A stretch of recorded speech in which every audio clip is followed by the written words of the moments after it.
Bonjour maître. Bonjour. Bonjour monsieur. Bonjour madame. Donc, asseyez-vous, les parties se mettent côte à côte. Ce qu'on apprend, monsieur, dans votre requête... Face à la juge Stéphanie Hébrard, ces deux trentenaires sont venus mettre fin à une relation de plusieurs années. Vous avez décidé de vous séparer dans des... Bien insérés, parents d'un garçon de 5 ans, ils vivent encore ensemble pour quelques jours et se déchirent sur les modalités de leur séparation. Ils ont une trentaine de minutes pour se faire entendre. Qu'est-ce que vous demandez aujourd'hui, vous, monsieur ? Moi, je souhaite avoir la garde de mon fils. Oui. Ça veut dire quoi pour vous, avoir la garde de votre fils ? Mon fils tout le temps avec moi. Je vais m'occuper de tout ce qui incombe à mon fils. Vous en avez parlé avec madame ? Elle en est au courant. D'accord. Elle est d'accord ou pas ? Je pense pas. Vous ne pensez pas ? Je veux juste protéger mon fils. Vous voulez protéger votre fils. Qu'est-ce que vous reprochez exactement à madame ? De rabaisser son enfant, qui n'a que 5 ans, de le faire culpabiliser. Ça a toujours été là. Ça a toujours été là. Je me suis interposé, par exemple, dans des gestes physiques comme tirer les cheveux. Je me suis interposé, mais même moi... Ce que vous indiquez, ce que vous dites, c'est qu'il y a des violences physiques également sur l'enfant ? Des fessées, oui, même des gifles. L'homme a fourni des attestations de ses parents à ce sujet. Et vous donc, madame, quelle est votre vision de la situation actuelle ? Excusez-moi, je suis choquée par ce que je viens d'entendre. On verra. On examinera plus avant, mais quel est votre projet, vous, madame ? Après la séparation, vous voyez les choses comment ? Le mieux, ce serait quand même une garde alternée, de manière à ce qu'il ait ses parents autant l'un que l'autre. Oui. Il n'y a pas de raison que lui soit privé. C'est nous qui avons pas. C'est pas le petit. Et sur ce qui vous est reproché par monsieur, des gestes d'agressivité, parfois des comportements d'emportement à l'égard de l'enfant, au point de le saisir, de le secouer. Il a versé plusieurs attestations dans ce sens. Ses parents me détestent. Un manque de contrôle de vous-même, un tempérament un petit peu... Non, jamais. Je suis choquée, c'est un menteur, c'est un manipulateur. Ses parents me détestent depuis le début. Donc tout ça, c'est un tissu de mensonges. Donc pour vous, ça n'est fondé sur rien. C'est faux. Parce qu'on peut avoir un tempérament, voilà, un peu colérique, s'emporter parfois. Pas du tout. Ça peut arriver. Ça peut arriver, peut-être, mais non. Non, c'est faux. Donc vous estimez que vous ne mettez pas en danger votre enfant. Mais jamais. Sur cette proposition de résidence alternée, qu'est-ce que vous en pensez ? Je pense que c'est pas ce qu'il faut pour mon fils. Je maintiens ce que je dis parce que les violences, c'est pas seulement physique, c'est aussi psychologique. Et moi, je me suis rendu compte que dans le temps, les comportements, encore une fois, que madame pouvait avoir en lui tenant des propos comme « dégage, ta gueule ». Quoi ? Pour qui tu te prends ? Dégage dans ta chambre, je veux plus te voir. Vivement que tu retournes à l'école. Tous ces mots-là, je pense quand même qu'un enfant ne doit pas entendre ça, surtout de la part de sa mère. Quelles sont les raisons de votre séparation ? C'est venu de moi, j'ai le plus supporté le comportement de madame par rapport à moi. Je me sentais oppressé. Et vous, madame, selon vous, c'est quoi la raison de la séparation ? Que je l'ai trouvé chez une autre femme. Vous me précisez ? Oui, en train de fumer une cigarette parce que cette personne était dans une situation de rupture, elle aussi, et j'avais besoin de parler, j'avais besoin de conseils, j'avais besoin d'être épaulé dans ces moments. Sauf que cette personne en question, j'ai vu les conversations que vous vous envoyez sur Facebook, elle envoie quand même des photos de ses seins, donc excuse-moi. Pour être épaulé, il n'y a pas besoin d'envoyer un décolleté. Bon, vous êtes en situation de crise, vous n'êtes pas encore séparés, il va falloir se séparer. Vous avez un enfant qui a 5 ans, qui a un papa et une maman. C'est normal. Je ne dis pas que mon fils n'est pas attaché à sa maman. Loin de là. J'ai toujours pensé qu'un enfant devait avoir ses deux parents pour grandir de manière... Donc en fait, il faut trouver le moyen, néanmoins, malgré cette séparation, de maintenir le lien avec chacun de ses parents. Par contre, vous avez raison, s'il y avait une difficulté relationnelle avec sa maman liée à des comportements inadaptés, mais il faudra travailler là-dessus. C'est pour ça le gros câlin de ce matin, ou dans la voiture, maman, je suis trop contente que ce soit toi qui m'amène à l'école. Alors écoutez, on va voir ce qu'on peut faire. Hein. Arrête de mentir, s'il te plaît, quoi. Non, pas. Je dis pas que ne t'aime pas. C'est pas la question. Je te dis, arrête de mentir. À aucun moment j'ai été violente avec mon fils. Là, bon, la seule fois. madame, monsieur, c'est pas ici que vous allez résoudre cette problématique, on est d'accord. Je vais donner la parole à vos avocats. On n'est pas dans un dossier de divorce, donc je ne vais pas vous plaider un adultère, c'est pas ça du tout. Mais madame est partie. La juge rendra sa décision 10 jours plus tard. Chez son nouveau compagnon. Peu importe, ça, vous l'avez rappelé. Elle retiendra le principe d'une garde alternée, Au revoir, maître. ordonnera une enquête sociale pour vérifier les reproches de violence et orientera le couple vers une médiation afin d'apaiser la séparation. Un référé d'horreur. C'est moi qui l'ai donné, ce référé d'horreur? Ah, peut-être.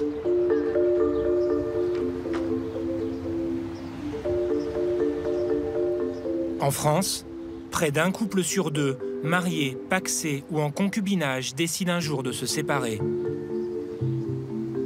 Au tribunal de Montpellier, 6 juges aux affaires familiales, toutes des femmes, traitent ces dossiers. Répartition des biens, garde d'enfants, pensions alimentaires ou même retrait de l'autorité parentale. Elles doivent percer des secrets intimes pour prendre leurs décisions, avec un leitmotiv au-delà du combat entre les parents, l'intérêt de l'enfant. À l'occasion des séparations, les enfants, lorsqu'ils le demandent, sont entendus par les juges. Ils peuvent indiquer s'ils préfèrent être confiés à l'un ou l'autre de leurs parents. Un avis consultatif. La loi n'a pas fixé d'âge minimum pour ces auditions. À Montpellier, ce n'est en principe pas avant 8 ans. 300 enfants sont entendus ici chaque année, toujours accompagnés d'un avocat, ni celui du père, ni celui de la mère. Je ferme, madame la juge, je ferme la porte. Oui, s'il vous plaît, ce n'est pas public. Oui, tu peux t'asseoir. Entendue il y a 1 an, au moment de la séparation de ses parents, cette fille d'une dizaine d'années souhaitait, comme sa grande sœur, être hébergée chez sa mère. Ce qui me surprend. Mais aujourd'hui, elle veut vivre avec son père. La juge Magali Jiménez veut connaître les raisons de ce revirement. Et pour quelles raisons tu changes comme ça d'avis? Parce que mon père, il me manque beaucoup. Parce que ça fait quelques ans que je suis avec ma mère. Oui. Du coup, j'ai envie d'habiter chez mon père. Et qu'est-ce qu'il en dit, donc, papa, de ton désir d'aller le rejoindre? Il est très content, parce qu'il veut voir ses filles plus souvent. Et donc, si tu allais chez ton père, tu la verrais quand, maman? Est-ce que tu as songé à l'organisation qui pourrait être mise en place? Plutôt vers les vacances. Soit toutes les vacances, oui. Soit la moitié des vacances. Est-ce que tu as parlé à ta maman de ton souhait d'habiter chez ton père? Oui. Oui. Quelle a été sa réaction? Elle n'était pas trop contente. Comme elle m'a dit, elle ferait tout pour que je reste chez elle. D'accord. Et depuis que tu as annoncé à ta maman ton envie d'aller vivre chez papa, est-ce que vos relations ont changé? Est-ce qu'elles se sont un peu tendues ou un peu refroidies? Ou bien est-ce qu'il y a toujours d'aussi bonnes relations? Avec ma mère? Oui. Ça s'est un peu tendu. D'accord. Et ta sœur, qu'est-ce qu'elle en dit, elle, de ton envie un peu soudaine, apparemment, d'aller vivre avec papa? Ma sœur, elle aussi, elle veut aller vivre chez mon père. Et cette envie vous est venue comme ça un beau matin, subitement en vous levant, vous êtes dit, après tout, on pourra aller chez papa? Non. Est-ce qu'il y a eu un élément déclencheur ou est-ce que ça fait un moment que vous y pensez? À la fin des vacances, quand je suis partie de chez mon père, oui. Triste de ne plus pouvoir le voir. La juge a suivi la séparation des parents. Elle vient d'être alertée d'un incident mineur avec la maman, dont l'enfant aurait été le témoin et qui pourrait être l'élément déclencheur. Mais l'audition n'est pas un interrogatoire. Pas question de forcer l'enfant à se confier. La magistrate se contente pour le moment de vérifier que la jeune fille est consciente de ce qu'impliquerait ce changement. Lorsque tu vois ton père pendant les vacances, quelles sont les activités que tu partages avec lui, éventuellement avec ta sœur? Des fois, on va faire du quad, des fois, on se balade. On fait des jeux de société. J'ai un chien aussi, il y a des poules. D'accord.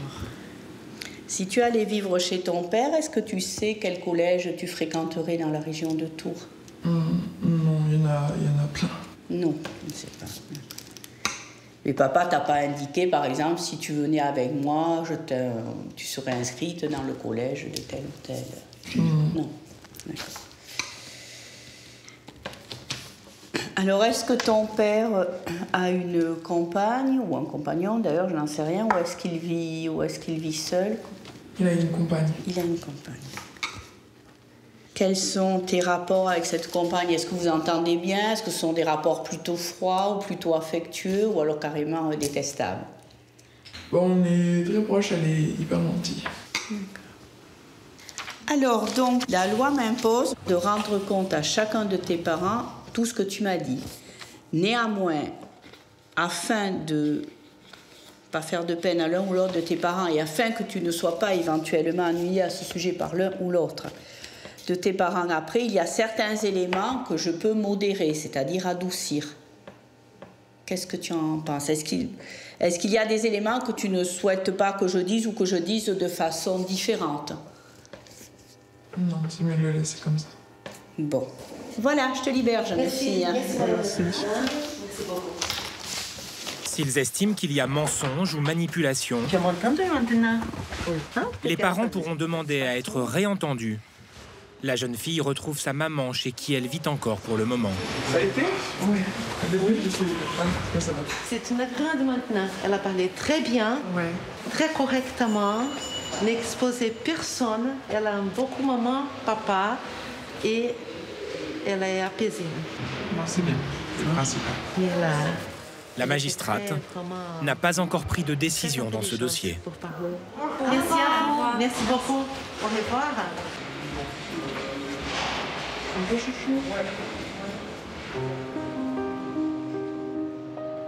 Les juges aux affaires familiales recueillent la parole des enfants et doivent aussi démasquer les discours de façade, identifier les raisons cachées des conflits.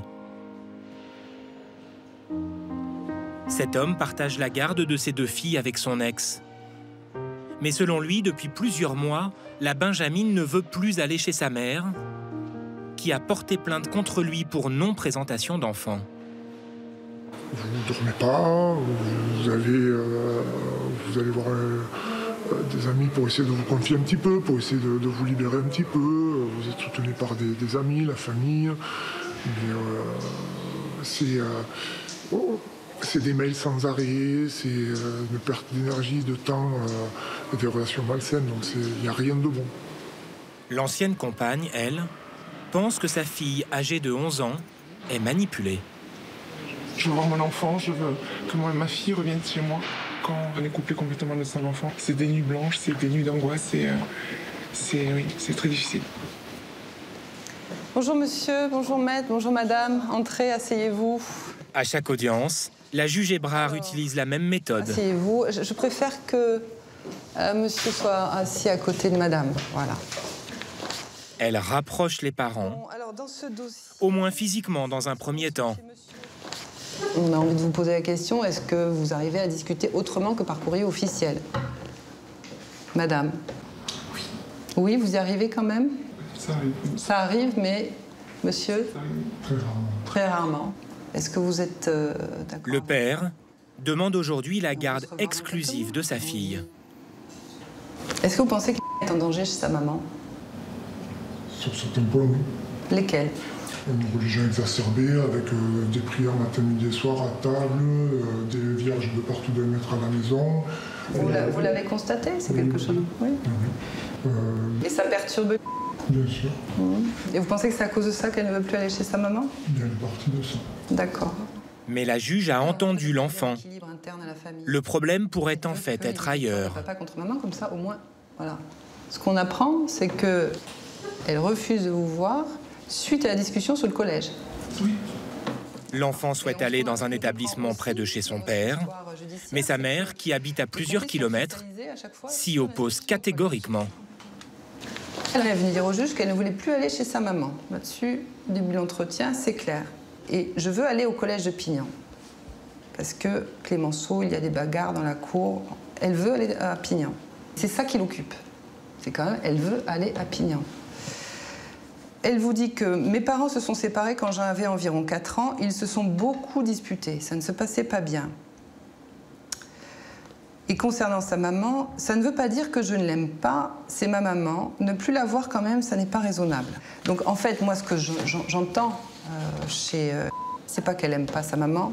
Elle a bien compris que le conflit interne à la famille, ça se cristallise autour de l'inscription au collège. Et elle est déterminée à prendre position. Puisqu'il faut prendre position, puisqu'il faut choisir, elle a fait le choix. Et pour elle, choisir Pignan, c'est choisir papa. Voilà. Alors qu'est-ce qu'il faut faire avec ça, madame? Je crie au secours, je ne sais pas par quel moyen. Peut-être accepter qu'elle aille à Pignan. Qu'est-ce que vous en pensez, madame? Parce que sincèrement, monsieur, moi je ne suis pas pour remettre en question la résidence alternée. Je pense que ce ne serait pas une bonne chose parce que ce serait renforcer chez l'enfant cette attitude qui consiste à être contre l'autre pour pouvoir se positionner. Donc maintenons une résidence alternée, mais acceptons que aille à Pignan. Donc là, oui, si à Pignan qu'elle revient à la maison en garde alternée, oui. Ben oui. Je ne suis pas contre la garde alternée, au contraire, c'est ce à quoi j'aimerais revenir. D'accord. Voilà. Bon, et alors, est-ce que la décision du juge qui... ne pourra pas changer d'avis, actuellement. Je pense pas. Voilà, j'ai encore parlé avec elle, je vous assure que ne serait-ce que d'aller la faire passer un week-end chez sa mère, elle ne veut pas pour l'instant. Si elle vous dit en se levant un matin, je veux pas aller à l'école, vous l'obligez à aller à l'école, j'imagine. Ah. Bon, après vous l'obligerez pas, a fortiori, à aller chez sa maman. Est-ce que vous souhaitez pour elle qu'elle soit en rupture de lien avec sa maman? Je vous interroge, est-ce que vous préférez ça pour elle? Non, bien sûr que non, le but n'est pas là. Et je pense que ça va faire grand plaisir à si ce soir, monsieur et madame, si vous pouvez même lui dire ensemble, ça serait l'idéal. Vous la voyez ensemble et dire, bon, papa et maman ont décidé d'eux. Tu vas à Pignan, on continue la résidence alternée. Je suis sûre qu'elle vous embrasse tous les deux. Essayez. Tu m'as accueilli ce soir? Allez, vous faites ça ce soir. Et elle va voir ses parents ensemble. Tout est possible. Et je pense qu'elle va avoir une réaction très positive. La crise a-t-elle été dénouée? En tout cas, à l'issue de l'audience, les parents se reparlent pour la première fois depuis des mois. Lorsqu'on fait appel au sens des responsabilités, à l'intelligence des gens, à leur capacité à prendre du recul par rapport à la situation, on est rarement déçus. Ils sont capables quand même de dire ben oui, voilà, peut-être que ce qu'on fait là, c'est pas bien, on peut faire mieux. Et c'est là où on peut les interpeller. Vous pouvez faire mieux? Allons-y. On peut vous aider, on peut vous accompagner. L'important, c'est de pouvoir, en tant que juge, stigmatiser ce qui dysfonctionne, mais on ne juge que les actes, on ne juge pas les personnes.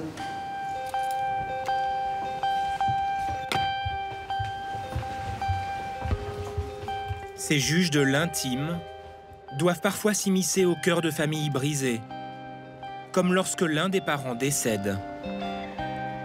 Dans ce cas, ils veillent à la bonne utilisation du patrimoine dont a hérité l'enfant. Ce sont les tutelles et les administrations légales. À Montpellier, la magistrate Delphine Duprat suit 1 millier de dossiers de ce type. Je vais enlever mon masque, vous pouvez le mettre ou ne pas le mettre si vous le souhaitez. Dans 6 mois, ce garçon sera majeur et pourra disposer comme il veut de l'héritage de sa maman. Pour le protéger, son père voudrait investir aujourd'hui ses quelques 80 000 € dans l'achat d'un appartement.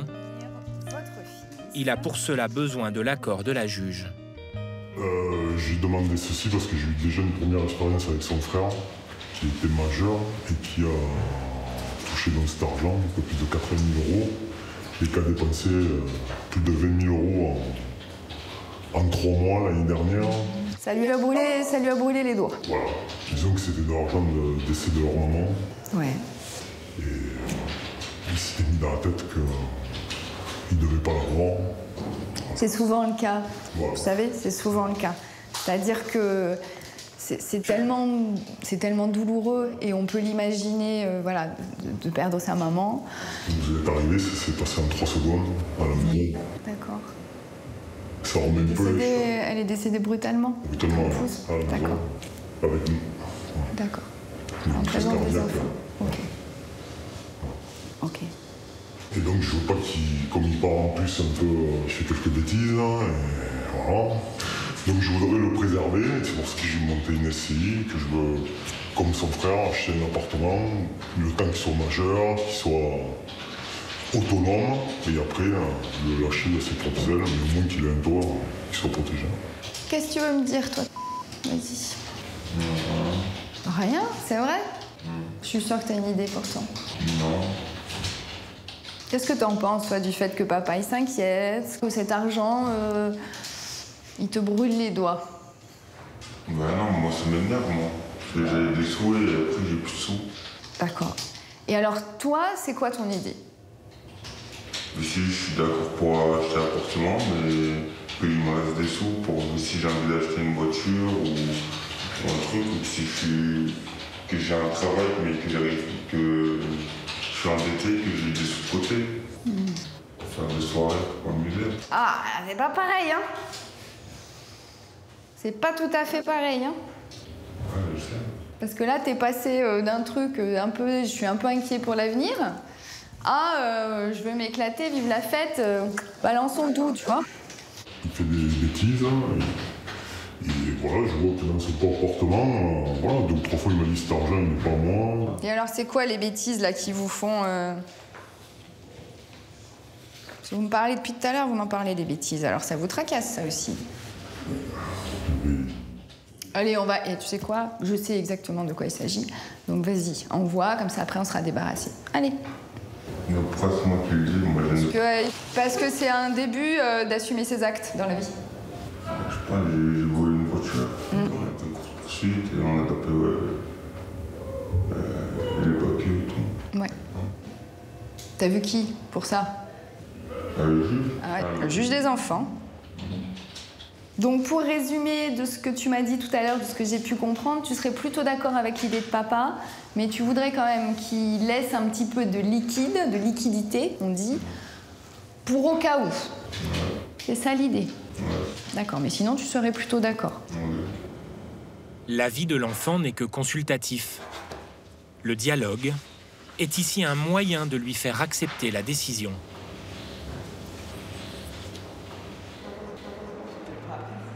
Il y a des affaires en revanche où plus aucune discussion n'est possible. Alors il y a une enquête? Ces dossiers les plus lourds sont traités par la chambre de la famille. Mais on va pas regarder... À huis clos et en présence du procureur de la République. Ce matin, le cas d'un enfant de 4 ans dont les parents ne prennent plus aucune nouvelle. Il est confié depuis plus de 2 ans à l'aide sociale à l'enfance. Le représentant de l'ASE demande aujourd'hui qu'il puisse devenir adoptable. Il a été placé le 19 janvier 2018, avec après plus de signes du tout de la part de cette maman. Le papa n'a pas d'adresse connue et ne s'est pas manifesté auprès de l'enfant. De nombreux courriers ont été envoyés à la mère sans réponse à ce jour. Contactée par courrier recommandé, la grand-mère maternelle a indiqué ne pas s'opposer à la procédure que vous aviez engagée via les services du procureur. Je vous laisse la parole, M. Morcher. C'est un garçon qui a 4 ans.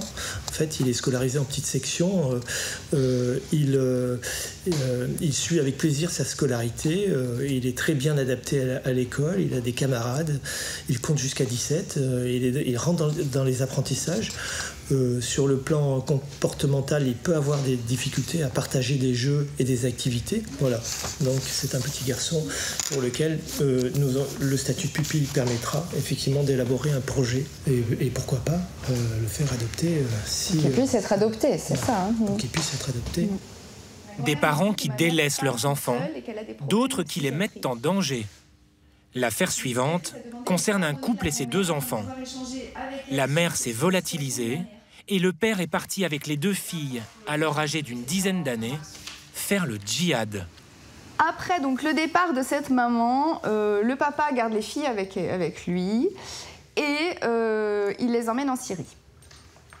Il les emmène en Syrie et là, les filles, elles racontent des choses d'une rare violence. Elles racontent, quand elles rentreront, des scènes de guerre, des enlèvements, le fait qu'elles devaient aller prendre l'argent ou les téléphones portables des gens qui venaient d'être...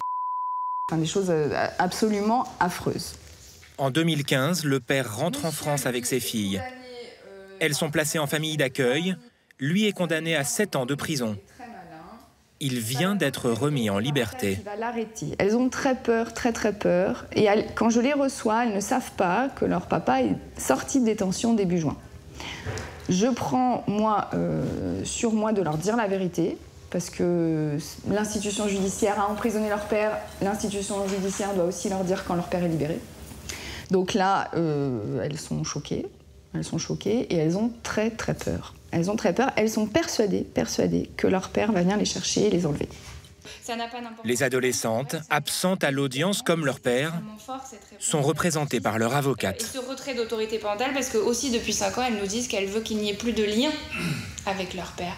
Que c'est pas normal que cet homme qui les a fait tant souffrir, qui leur a imposé un départ en Syrie, qui les a mis dans des situations absolument abominables, ait à décider de leur vie.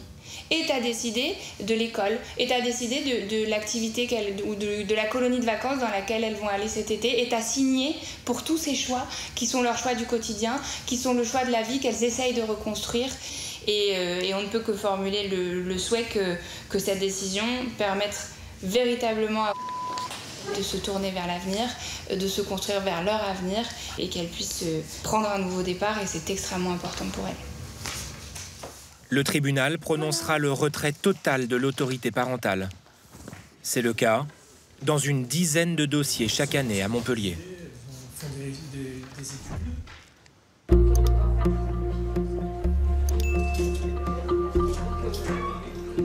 Aujourd'hui, cette femme va prononcer des divorces, fixer des pensions alimentaires, décider de la résidence des enfants. Marie-Catherine Gaffinel est JAF, juge aux affaires familiales, au tribunal de grande instance de Nanterre. Ce matin, avec sa greffière, elle tient audience dans son cabinet. Et ils sont complets ou pas ? La première affaire va être complète, oui. La première affaire, c'est celle de Tony. Il a 29 ans. Après 15 ans de vie commune, il a choisi de se séparer de sa femme. Pour l'instant, ils vivent encore sous le même toit. Donc j'ai 2 enfants, un de 10 ans, un de 8 ans bientôt. Et je viens pour obtenir la garde totale de mes enfants. Voilà. Parce que depuis des années, il n'y a que moi qui m'occupe des enfants, que ce soit le médecin, le sport, les devoirs, les études, tout ça. Ma femme n'est pas très présente à la maison, donc on a décidé de demander une garde totale des petits. Je peux les gérer tout seul, donc au final, j'ai plus besoin d'elle, quoi. C'est dur à dire, mais j'ai plus besoin d'elle, quoi. Ce matin, Tony et sa femme voient le juge pour la première fois. Ils sont chacun assistés d'un avocat. Bonjour maître. Ils ne trouvent pas d'accord pour la garde des enfants. Asseyez-vous. Comme souvent, les ex-conjoints prennent soin de s'asseoir le plus loin possible l'un de l'autre. Chaque avocat met en avant ses arguments pour prouver que son client est le plus à même d'obtenir la garde. Alors, chacune des parties a accepté de signer un procès-verbal. Donc, comme je vous l'indiquais, ça permet d'avoir un divorce un petit peu plus pacifié. Et comme ça, vous n'avez pas besoin de dire pourquoi est-ce que vous divorcez, qui est responsable, etc. On se contentera de statuer sur les enfants. Aujourd'hui, madame s'occupe des enfants le matin, monsieur part à 7h15. Et monsieur, qui finit à 16h30, s'occupe des enfants à la sortie de l'école et de fait, effectivement, assume les rendez-vous médicaux de la fin de journée. Donc jusqu'à 18h15. Madame finit à 17h30 le travail, elle peut être à la sortie de l'étude. Donc elle peut s'occuper des enfants tant le matin que le soir. Ce que je veux juste vous dire, c'est que dans les écritures de mon confrère, on tente de nous montrer en tout cas qu'il y a un investissement supérieur de monsieur pour les enfants, etc. C'est pas du tout le cas. Monsieur s'occupe de manière intensive des enfants tous les soirs, effectivement. Les enfants, ça a toujours été sa priorité. l'intérêt des enfants, un attachement très fort, ce qui ne me paraît pas anormal. Et surtout, il ne me paraît pas anormal et atypique que ce soit le père qui formule une demande de résidence principale. C'est vrai que monsieur est relativement disponible le soir à 4h30 et que les enfants, s'ils peuvent ne pas aller à l'étude tous les soirs, c'est quand même mieux. Excusez-moi, madame le juge, vous dites que monsieur est disponible, mais il quitte le domicile à 7h15. Il propose dans ses écritures de déposer les enfants le matin chez une gardienne d'un immeuble voisin. C'est moins compliqué pour un enfant d'être à l'étude que d'être déposé chez un tiers à 7h du matin. Si on auditionnait les enfants, vous auriez vu tout de suite que c'était pas ça. Excusez-moi, mais non. Les garçons, ils nous aiment autant l'un que l'autre, ils l'ont bien. Non, c'est pas une question d'amour. Je suis pas là pour me battre. C'est une question d'amour. Mais de toute façon, attendez, une chose est sûre, vous êtes tous les deux bons parents, vous aimez tous les deux vos enfants et vos enfants vous aiment tous les deux. C'est le principe de base, il n'y a pas de problème particulier. Maintenant, vous vous séparez, il faut organiser la vie de la famille. Ah oui, l'audience a duré 20 minutes. La juge met la décision en délibéré. 2 semaines pour étudier chaque pièce du dossier, pour motiver et rédiger ses conclusions. De toute façon, dans l'intérêt des enfants.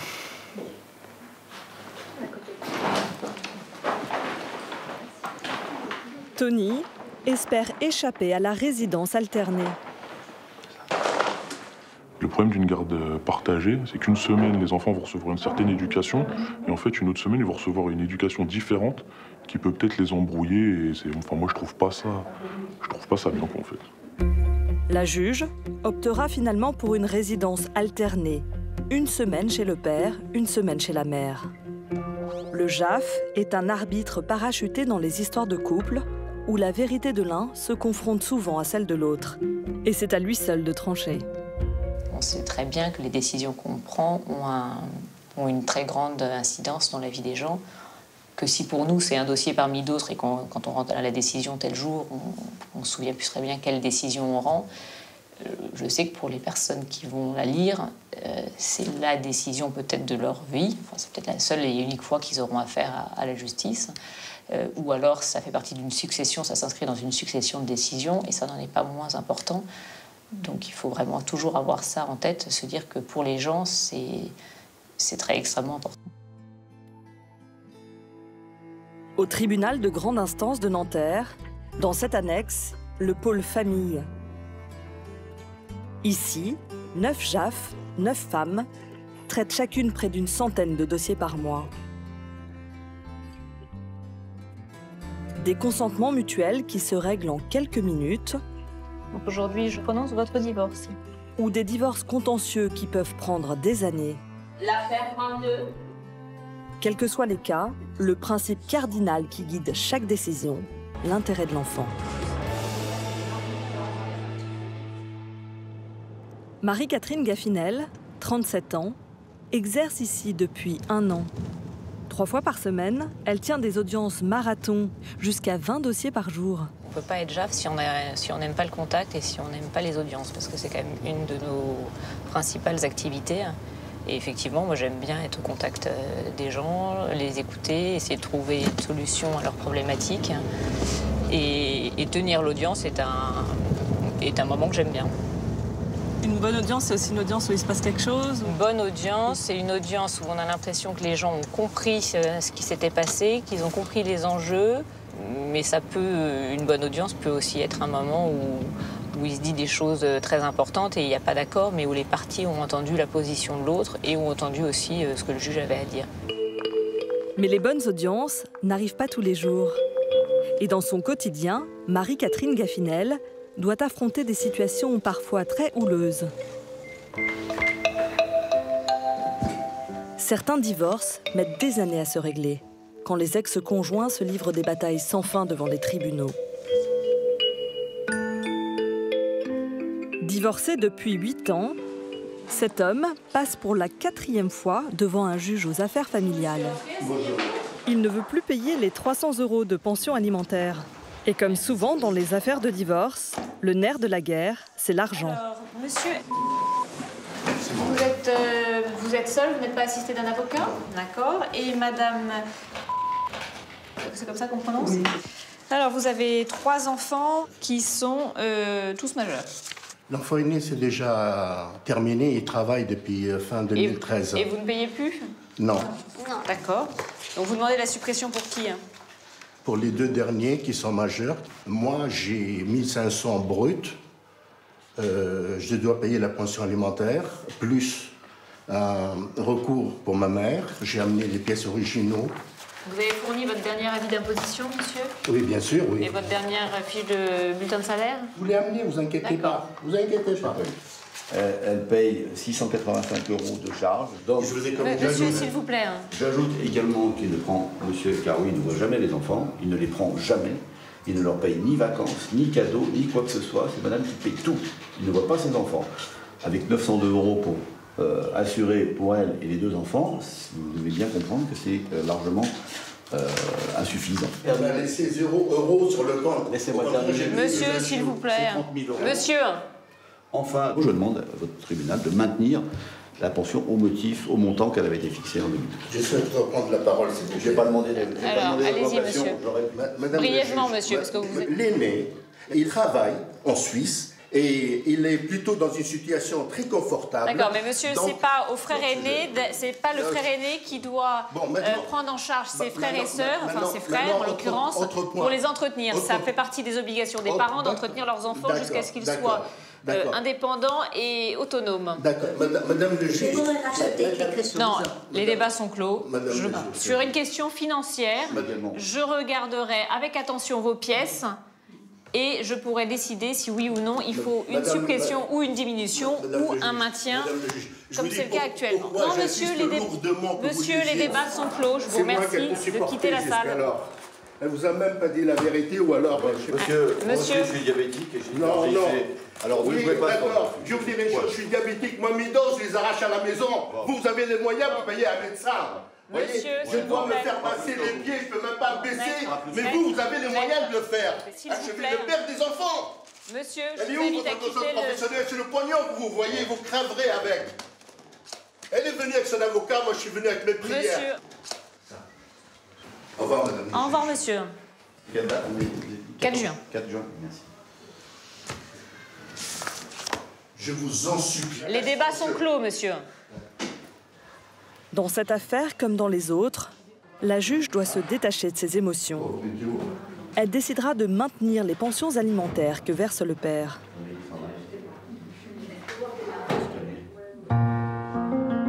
Dans les affaires plus délicates, elle peut ordonner une enquête sociale, souvent réalisée par un psychologue.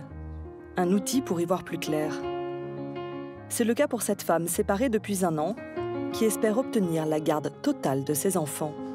Vous appréhendez cette audience? Oui, complètement.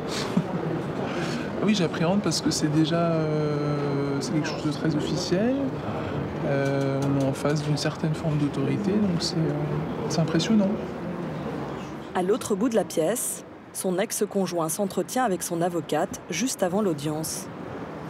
Ça profite aussi à l'intérêt des enfants. C'est surtout, il n'y a que l'intérêt des enfants qui doit être pris en compte par le magistrat. Votre seul objectif, c'est le bien-être des enfants. C'est la 2e fois qu'il passe devant le juge. Il espère que ce sera la dernière. C'est la dernière ligne droite, en fait, de cette séparation, et je pense qu'on l'attendait tous, un peu de part et d'autre. Aujourd'hui, la communication est totalement rompue entre les 2 parents. C'est une guerre de tranchées, et c'est ce qui a motivé la juge à ordonner une enquête sociale.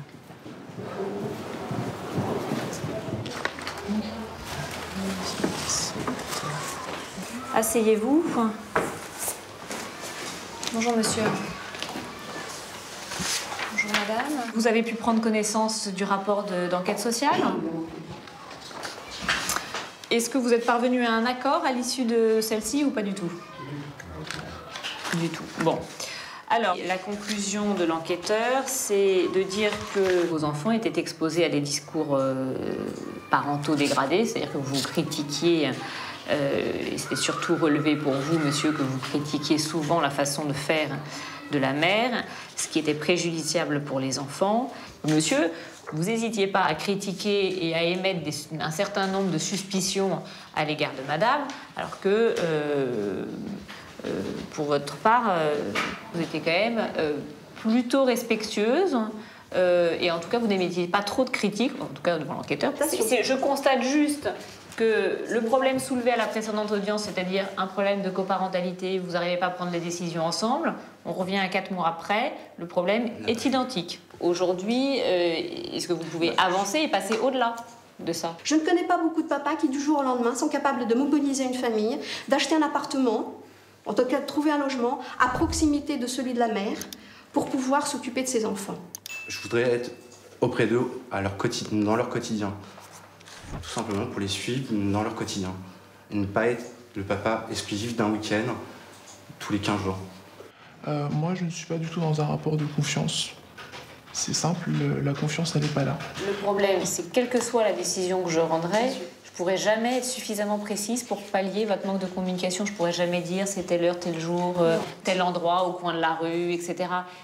Une décision de justice, elle n'a pas vocation à réglementer tous les petits aléas de la vie courante. Ça, il faut que vous entendiez ensemble. Je vous invite à garder en tête la médiation, parce qu'à un moment ou à un autre, c'est ce qui sera le mieux pour vous. Parfait. Ouais. Merci. Merci. Est-ce que vous imaginez un jour vous retrouver ici? Dans cette situation nullement. Personne n'est à l'abri, je vous promets. Du jour au lendemain, ma vie a basculé, donc... Que dire? Non, voilà, ça s'est plutôt bien passé. Enfin, c'est pas compliqué de me retrouver à côté du père de mes enfants, puisque ça reste le père de mes enfants. Donc, j'ai pas de souci avec ça. Après, avoir un discours et avoir un échange, oui, c'est plus difficile. Après 15 affaires de divorce et de séparation, un dernier dossier, beaucoup plus rare, mais aussi beaucoup plus léger.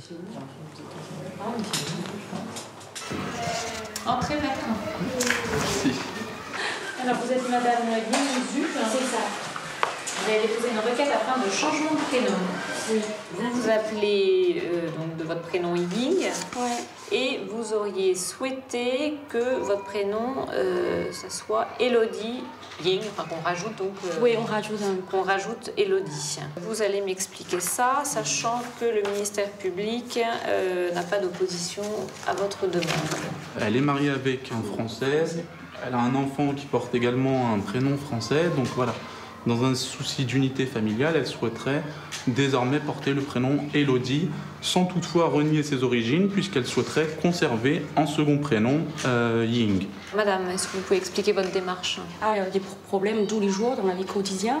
Et en fait, mon prénom, souvent les gens ils confondent madame, monsieur, et j'ai souvent avoir des problèmes et qu'on me mal orthographié et prononcé dans le courrier. C'est très embêtant. Les gens, ils n'arrivent pas à retenir déjà. C'est très, très embêtant dans mon travail. Si aujourd'hui je fais droit à votre demande, ça veut dire que ça sera retranscrit sur vos actes d'état civil, ça sera officiel, mais qu'après, en contrepartie, vous n'allez pas, dans 6 mois, dire que finalement, Elodie, ça ne vous plaît pas et que vous devriez vous appeler... Et en plus, on m'a appelé souvent Monsieur Ying, alors c'est mon prénom, et je suis Madame. Alors c'est pas évident. Hein. Et désolée pour ce retard. Ah non, je vous en prie. L'audience a été longue. Et je crois que je suis gentille de nous avoir reçus. Au revoir, madame. Bonne journée, au revoir.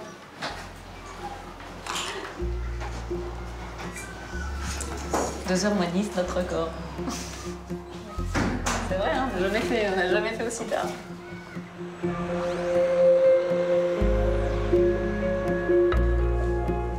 Marie-Catherine Gaffinel travaille aussi chez elle. Elle aime rédiger ses décisions dans le calme de son salon. Juge aux affaires familiales depuis 6 ans, cette mère de 3 enfants a un certain recul face à la profession. Il y a un assez grand turnover des juges aux affaires familiales, notamment, à mon avis, parce que, justement, c'est fatigant. D'abord, la tenue des audiences, c'est fatigant. Il faut être réactif, il faut être de bonne humeur, il faut être à l'écoute. Et en fonction de nos vies et de nos situations familiales, on n'est pas forcément dans ces dispositions-là. Et puis, il faut rédiger perpétuellement, sans s'arrêter. Et on a tellement de dossiers qu'on n'a malheureusement pas trop le temps de s'arrêter sur un pour l'approfondir, pour faire des recherches juridiques. Enfin, on les fait nécessairement parce que c'est notre travail, mais on a beaucoup de mal parce qu'on a ces dossiers qui s'enchaînent. 2 fois par mois, Marie-Catherine Gaffinel siège au tribunal. Pour l'occasion, elle doit revêtir sa robe de magistrate.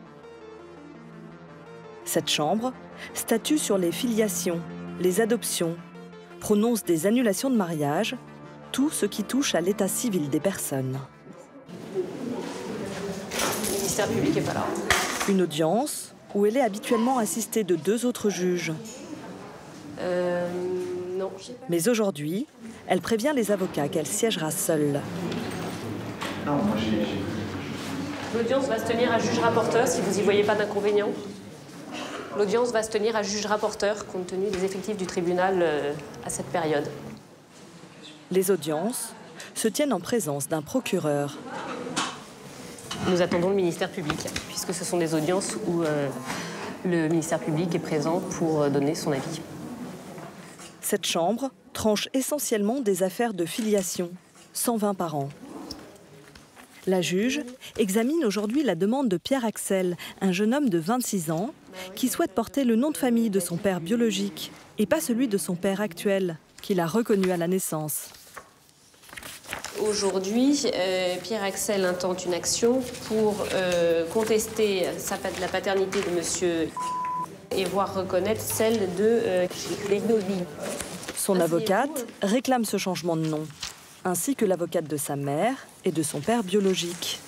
Mais l'avocat de son père, l'homme qui l'a élevé, s'y oppose totalement. Son client aurait toujours été convaincu d'être le père. Monsieur savait que Pierre Axel n'était pas son fils. Non, c'est faux, absolument pas. Toutes les attestations que je montre de tous les employés, de toute la famille, de tous les amis de monsieur montrent bien que Pierre Axel a toujours été considéré comme le fils de monsieur. On a toujours su dans la famille que mon client, Pierre Axel, était le fils de monsieur Chiroli. J'ai la preuve, j'ai les éléments dans le dossier. Il s'est toujours comporté comme le père. Je rapporte la preuve d'attestation, je rapporte la preuve de photos, je rapporte la preuve d'un suivi, des rencontres avec la famille allemande de M. Chiroli, puisque M. Chiroli est allemand. Je rapporte la preuve aussi du suivi, de l'aide financière. Pour vous donner juste une anecdote, Monsieur savait parfaitement que Pierre Axel était le fils de son père, puisqu'il l'appelait le petit teuton. Il l'appelait pas mon petit teuton, il l'appelait Loulou. Je ne sais pas où on a vu qu'il l'appelait son petit teuton. Vous avez mis vos dernières conclusions? Oui, elles y sont. La juge va ordonner un test de paternité. Si celui qu'il considère comme son père biologique l'est vraiment, Pierre Axel pourra porter son nom.